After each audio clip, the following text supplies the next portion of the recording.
नमस्कार, आप देख रहे हैं न्यूज 18। मैं हूं आपके साथ मेनका चौधरी। शाम के 7 बजने को है, यानी कि वक्त है खबर दमदार का। सबसे पहले आपको बताते हैं कि आज की 7 बड़ी खबरें कौन कौन सी है, जिन पर विस्तार से होगी हमारी नजर।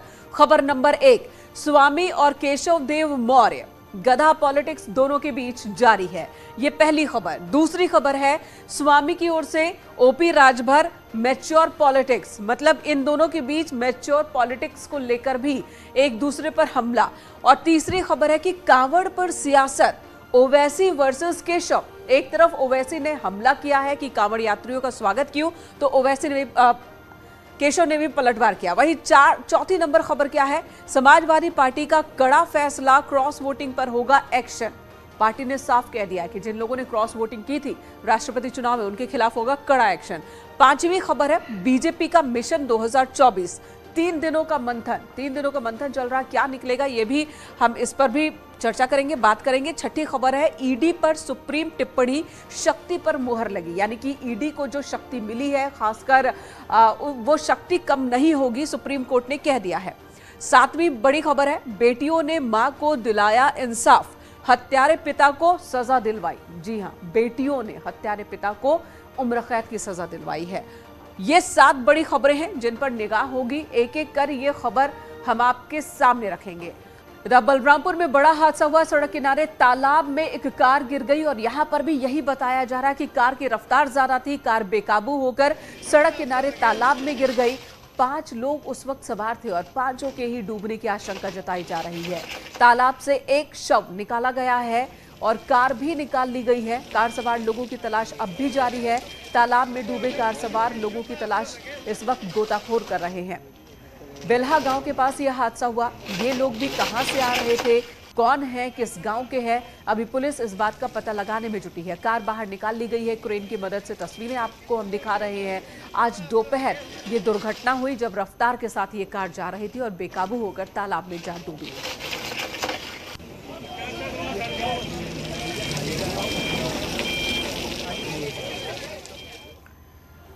और अगली खबर जालौन से, जहां पर नदी में डूब गया एक युवक, पानी के तेज बहाव में बह गया। ये शख्स लकड़ी पकड़ने के चक्कर में ये हादसा हुआ है। पुलिस और गोताखोर युवक की तलाश में इस वक्त जुटे हुए हैं। कालपी कोतवाली क्षेत्र के यमुना तट पर यह हादसा हुआ है।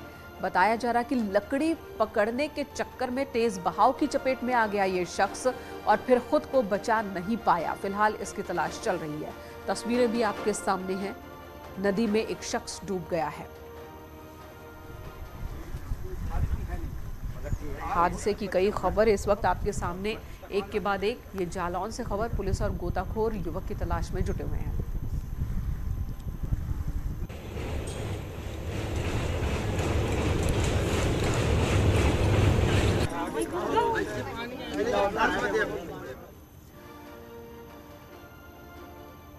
और अगली खबर बुलंदशहर से, जहां पर बेटियों की गवाही से एक पिता को कोर्ट ने उम्र कैद की सजा सुनाई है। मामला 2016 का है।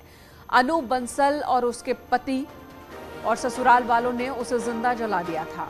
अनु बंसल को उस वक्त दोनों बेटियां घर पर ही मौजूद थी। अपनी मां को न्याय दिलाने के लिए दोनों बेटियों ने 6 साल तक लड़ाई लड़ी और अब आरोपी पिता को हत्या का दोषी करार देते हुए उम्र कैद की सजा अदालत ने सुनाई है।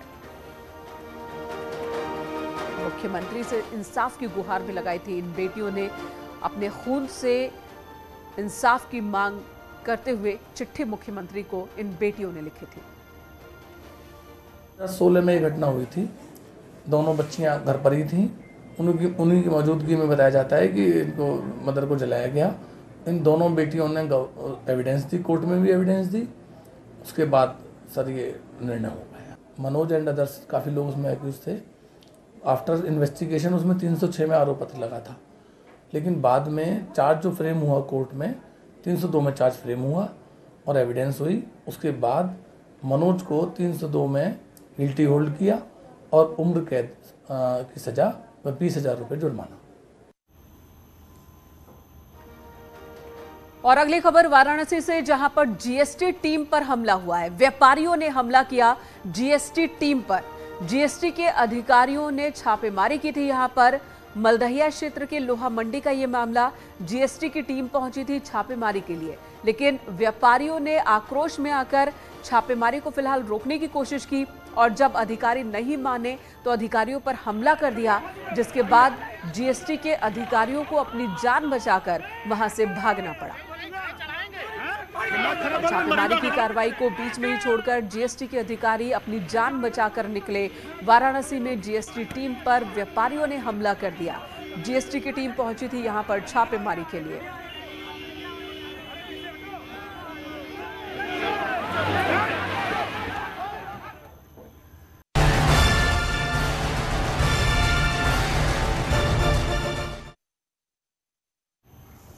यूपी में कांवड़ यात्रा का एक बड़ा कार्यक्रम शांतिपूर्ण तरीके से संपन्न हो चुका है, लेकिन शांतिपूर्ण कांवड़ यात्रा पर एआईएमआईएम अध्यक्ष असदुद्दीन ओवैसी सियासत करते नजर आ रहे हैं।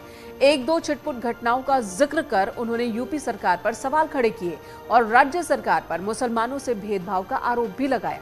लेकिन ओवैसी अपने ट्वीट और बयानों में उन मुसलमानों का जिक्र नहीं करते दिखे जिन्होंने प्रदेश में कई जगहों पर कांवड़ियों की सेवा की, कांवड़ियों के रास्ते पर फूल बिछाए, उनका भव्य तरीके से स्वागत किया और सेवा कर सांप्रदायिक सौहार्द की मिसाल पेश की।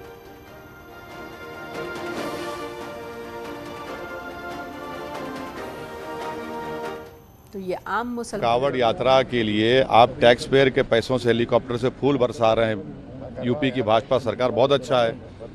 आप पुलिस के ओहदेदार ऑफिसर उनकी पैरों की मालिश कर रहे हैं, बहुत अच्छा है, हम इसका वेलकम करते हैं।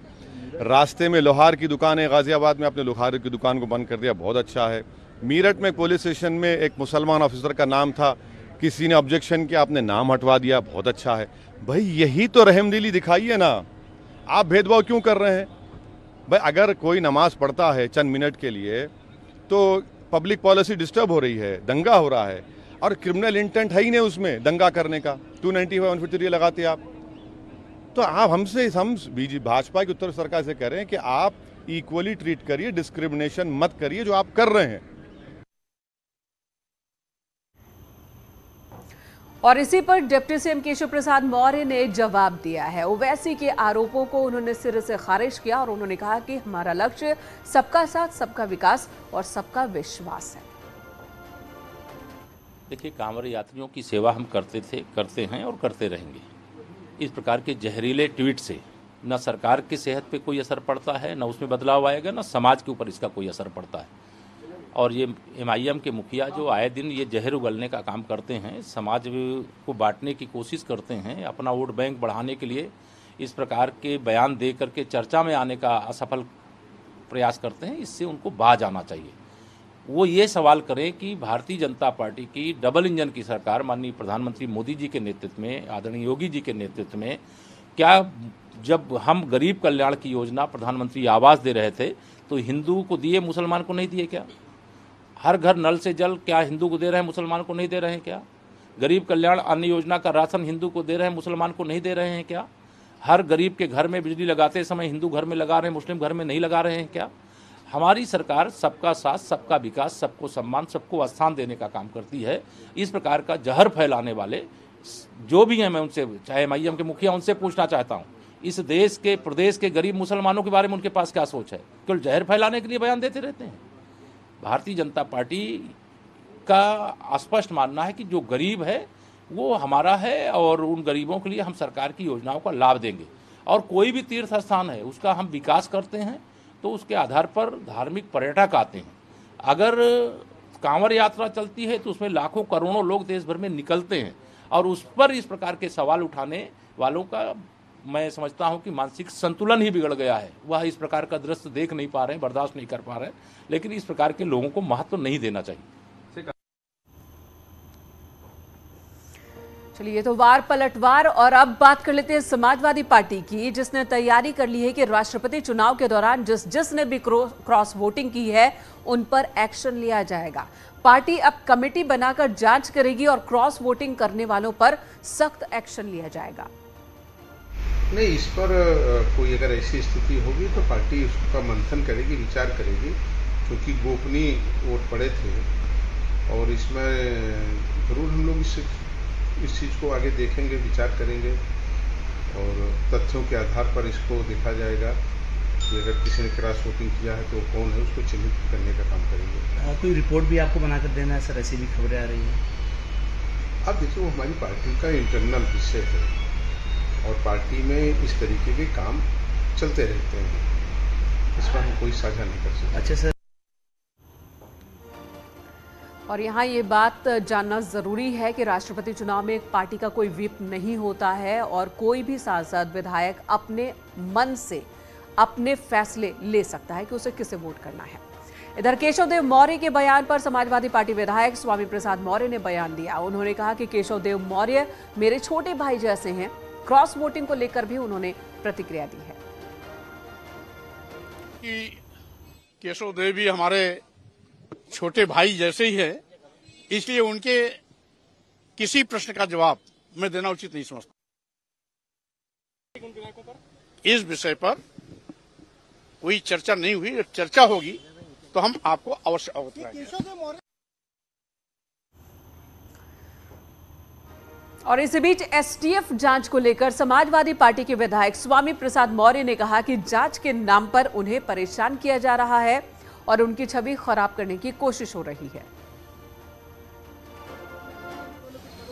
कुल मिलाकर उस प्रकरण से हमारा कोई संबंध ही नहीं है।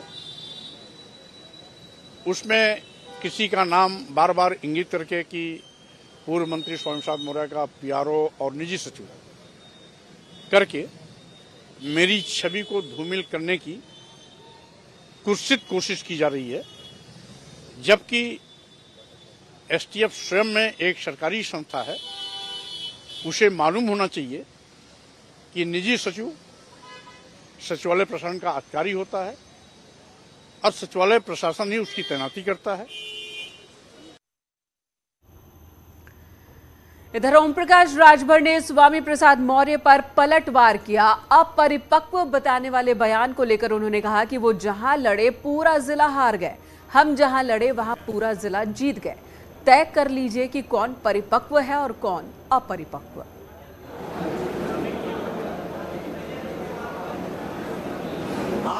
देखिए, बहुजन समाज पार्टी की कृपा से विधायक मंत्री बने, ये जग जाहिर है। फिर बीजेपी में गए तो बीजेपी की कृपा से बने। ओम प्रकाश राजभर आज 20 साल से हम अपनी पार्टी बना करके राजनीति करते हैं। हम अपरिपक्व हैं, अच्छी बात है, सीखेंगे उनसे। बड़े भाई हैं वो जहाँ से चुनाव लड़े वो जिलवे साफ हो गया। हम जहाँ से चुनाव लड़े गाजीपुर, पूरा जिलवे जीत लिए। और इस वक्त अमरनाथ गुफा के पास से एक बड़ी खबर आ रही है। खबर यह है कि वहां एक बार फिर से बादल फटा है। पहाड़ों से लगातार पानी का सैलाब आता दिख रहा है। तस्वीरों में भी देखिए किस तरह से पानी का सैलाब नजर आ रहा है इस वीडियो में, बादल फटने के बाद के ये हालात। लेकिन अच्छी खबर यह है कि इस बार हालात नियंत्रण में हैं, किसी के हताहत होने की खबर नहीं है। कल भी ज्यादा बारिश की वजह से अमरनाथ यात्रा रोक दी गई थी और वहां से बड़ी संख्या में श्रद्धालुओं को दूसरी जगहों पर शिफ्ट किया गया था, सुरक्षित जगहों पर शिफ्ट किया गया था बारिश ज्यादा होने की वजह से। और बादल फटने के बाद की एक और तस्वीर इस वक्त सामने आई है। बादल फटा, सैलाब को आप देख पा रहे हैं कि कैसे पानी तेज बहाव के साथ भारी मात्रा में पानी यहाँ बहता हुआ आपको नजर आ रहा है, रफ्तार के साथ पानी नजर आ रहा है। और ठीक गुफा के पास से फिर से बादल फटा है। इससे पहले जब बादल फटा था तो कई लोग हताहत हो गए थे, कई लोग लापता हो गए थे और काफी हालात चिंताजनक बन गए थे। पहाड़ से पानी का सैलाब इस वीडियो में आप देख पा रहे हैं। अच्छी खबर इस बार आ रही है कि हालात नियंत्रण में है, कोई हताहत नहीं हुआ। ये देखिए, और बाबा के दरबार में आज पूरा बादल फटा है।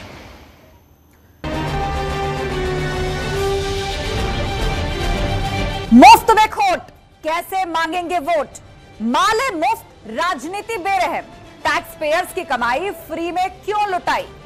मोदी के मन की बात मानेंगे सियासी दल?